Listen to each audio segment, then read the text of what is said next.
Before, yeah, pain, that was incredible. That is a very hard act to follow, but I'm going to try and follow it. I do want to just quickly say what Payne had mentioned. For me, it's incredible to see so many people here today and so many peers, because if you haven't gone through this with your loved ones and family members, it's hard for you to understand. And it is up to us to give them voice and let people know what is going on inside. And in doing so, we give them hope. And that is what they need. So it's wonderful to see everyone here today. My name is Debbie DiMasi, and I am from Boston, Massachusetts. My husband, Sal, was the former Speaker of the Massachusetts House of Representatives before he was sentenced to 8 years in federal prison. Within a few weeks after reporting to prison, Sal was stricken with 4th-stage throat cancer. He pleaded and he begged, but the BOP ignored his pleas and refused treatment for 6 months. My husband was not only fighting against a horrible disease, but against a stark institutional indifference. He was neglected, denied proper medical care, misdiagnosed, given the wrong chemotherapy, and was callously they took his only nutritional supplement away. He was on a feeding tube. They took it away for 2 weeks. That was the only thing that was keeping him alive.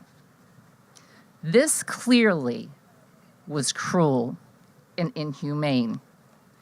This, ladies and gentlemen, was inflicted by our government, our federal government, not a third world dictatorship,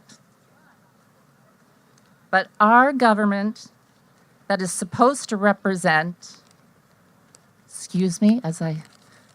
represent the freest, most civilized, and humane country in the entire world. Shame on them.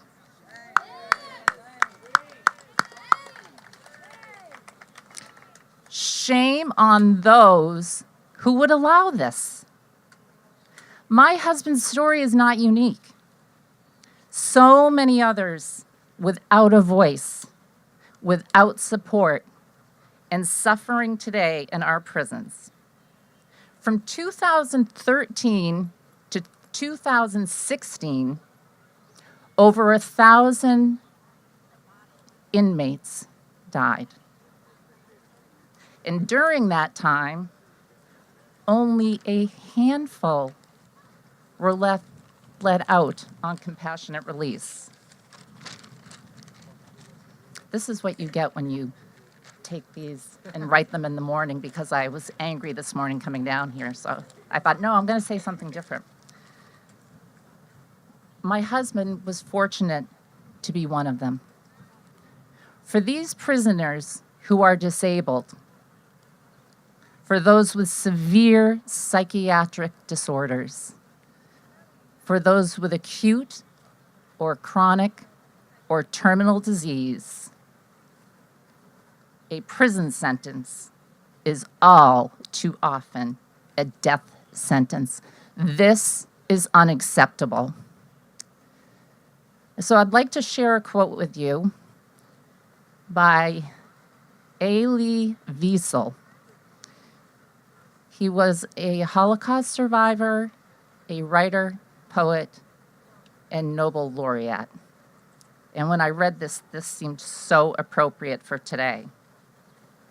There may be times when we are powerless to prevent injustice, but there never must be a time when we fail to protest it. And that is why we are here today, to protest injustice and demand prison reform from our elected officials, to protect injustice and demand accountability from the Department of Justice, to protect injustice and demand that our loved ones are treated humanely by the Bureau of Prisons.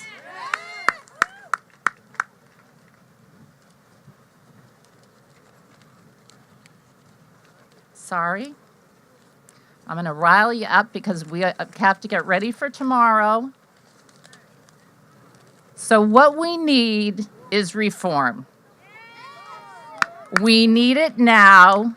Let's go fight for it. We are their voices, and we are the ones that are going to create change. So everybody get riled up because we're going to do a lot of work tomorrow.